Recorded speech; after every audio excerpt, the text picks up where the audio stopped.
2026 சட்டமன்ற தேர்தல் உண்மையிலேயே ரொம்ப பரபரப்பாக இருக்க போகுது அப்படின்றது நல்லா தெரிஞ்சு போச்சு. ஏன்னா தளபதி விஜய் அவர்கள் வந்து அரசியலுக்கு வரப்போகிறாரு அப்படின்றது கன்ஃபார்ம் பண்ணிட்டாரு. தமிழக வெற்றி கழகம் அப்படின்ற ஒரு கட்சியும் வந்து தொடங்க போகிறதா வந்து எல்லா டீட்டெயிலும் வந்து ஷேர் பண்ணிட்டாங்க. இப்போ திடீர்னு வந்து பார்த்திங்கன்னா புரட்சி தளபதி விஷால் அவர்கள் வந்து அவரும் வந்து ஃப்யூச்சரில் வந்து கட்சி ஆரம்பிக்க போகிறதா சூசகமாக அவர் வந்து சொல்லியிருக்காரு.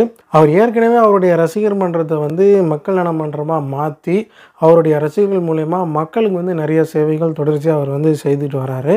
அது மட்டும் இல்லாமல் ஃப்யூச்சரில் வந்து பார்த்திங்கன்னா அது வந்து ஒரு அரசியல் கட்சியாக மாறப்போகுது அப்படின்றது வந்து இப்போதைக்கு நம்மளால் வந்து கணிக்க முடியுது. விஜய் அவர்கள் வந்து என்ன பண்ணுறாங்களோ அதே தான் வந்து விஷால் அவர்களும் வந்து பின்பற்றிட்டு வர்றாரு அப்படின்றது தெரியுது. லைக் அவர் வந்து கத்தின்னு ஒரு படம் பண்ணார்னா இவர் வந்து கத்தி சண்டைன்னு ஒன்று பண்ணுறாரு.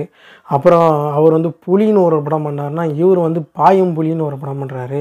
படம் ஓடுதோ இல்லையோ ஆனால் வந்து அதே மாதிரி டைட்டில் இருக்கணும் அப்படின்ற மாதிரி அவர் வந்து தொடர்ச்சியாக அந்த ஸ்டெப்ஸை வந்து ஃபாலோ பண்ணிக்கிட்டே வர்றாரு.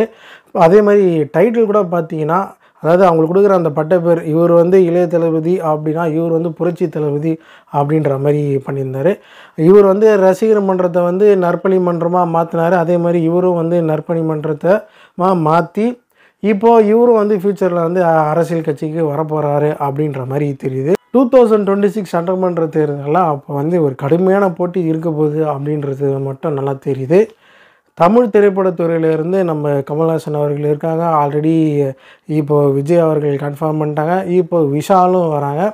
இது போக ட்ரெடிஷ்னலாக இருக்கிற கட்சிகள் டிஎம்கே, ஏடிஎம்கே, அதுக்கப்புறம் நாம் தமிழர் கட்சி, அப்புறம் பாஜக, இது மாதிரியான கட்சிகள்லாம் இருக்குது. அவங்களோடைய இந்த நடிகர்களும் சேர்ந்து போட்டி போடும்போது கண்ணாபின்னான்னு ஓட்டு ஸ்ப்ளிட் ஆகும் அப்படின்றது மட்டும் நல்லா தெரியுது. ஆனால் யாருக்கு மெஜாரிட்டி வரும் இப்போதைக்கு அப்படின்றது வந்து ஒரு கணிக்கவே முடியாத மாதிரியான ஒரு குழப்பமான நிலை தான் இருக்குது. சூப்பர் ஸ்டார் ரஜினிகாந்த் அவர்கள் அவர் வந்து 96லேருந்து அரசியலுக்கு வரணும் அப்படின்னு சொல்லிட்டு எவ்வளோ முயற்சி பண்ணிகிட்டு இருந்தாங்க. அப்போல்லாம் அவங்களுக்கு வந்து ஒரு கடுமையான ஒரு எதிர்ப்பு இருந்தது. ஏன்னா அவர் வந்து தமிழர் கிடையாது, அவர் வந்து ஒரு கன்னடக்காரர், அவர் வந்து ஒரு மராத்தி அப்படின்ற மாதிரி சொல்லியே அவரை வந்து ஒரு 20 வருஷமாக வர விடலை. இப்போ வந்து பார்த்திங்கன்னா விஷால் அவர்கள் வந்து இப்போ அரசியலுக்கு வர போகிறாரு அப்படின்ற மாதிரி சொல்கிறாங்க. விஷால் வந்து பார்த்திங்கன்னா அவர் வந்து பிறப்பால் அவர் ஒரு தெலுங்கர் அப்படின்னாலும் அவர் பிறந்து வளர்ந்தது எல்லாமே சென்னைன்னு தான் சொல்கிறாங்க. நிறைய தெலுங்கு ஆக்டர்ஸ் கூட வந்து பார்த்திங்கன்னா சென்னையில் தான் வளர்ந்துருப்பாங்க. அதுக்கப்புறம் ஹைதராபாத்தில் போய் படம் பண்ண ஆரம்பிச்சிட்டாங்க. பட் இவர் வந்து இங்கேயே தமிழ் சினிமாலே ஃபோக்கஸ் பண்ணி தமிழில் ஒரு நல்ல ஒரு தனக்குன்னு ஒரு நல்ல ஒரு ஸ்ட்ராங்கான ஒரு இடத்த வந்து பிடிச்சிட்டாரு. அந்த வகையில் இவர் அரசியலுக்கு வர போகிறாரு அப்படின்னும் போது அவர் ஒரு வேறு மாநிலத்தை சேர்ந்தவராக பார்ப்பாங்களா இல்லை நம்மளில் ஒருவராக பார்ப்பாங்களா அப்படின்றது நம்ம ஃப்யூச்சரில் பொறுத்து இருந்தால் தான் பார்க்கணும். ஆனால் ஒரு விஷயம் நம்ம கவனிச்சிங்கன்னா விஷால் அவர்கள் வந்து ஒரு ராசியான ஆளுன்னு சொல்லலாம். அவர் வந்து நடிகர் சங்கத்தில் எலெக்ஷனில் நின்னார், அதில் ஜெயித்தார். அதுக்கப்புறம் ப்ரொடியூசர் கவுன்சில் எலெக்ஷன் நின்னார், அதில் ஜெயித்தார். அதுக்கப்புறம் வந்து பார்த்திங்கன்னா ஆர்கே நகர் தொகுதியில் வந்து ஒரு இடைத்தேர்தல் நடக்க போகுது அப்படின்ற டைமில் அவர் வந்து விண்ணப்பமும் கொடுத்துட்டாரு லாஸ்ட் டேயில். ஆனால் அப்போது அந்த டைமில் வந்து என்ன சொல்லிட்டாங்க, ஸ்பெல்லிங் மிஸ்டேக்கு, அதனால் நீங்கள் வந்து விண்ணப்பிக்க முடியாது அப்படின்ற மாதிரி அந்த டைமில் வந்து தட்டி கழிச்சிட்டாங்க. கிட்டத்தட்ட அதே ஃப்ளோவில் போயிருந்தாருன்னா கிட்டத்தட்ட ஆர்கே நகர் தொகுதியில் அவர் ஒரு பெரிய இம்பேக்டே பண்ணியிருப்பார். பட் அந்த எலெக்ஷனே அந்த டைமில் அதுக்கப்புறம் ட்ராப் ஆச்சு.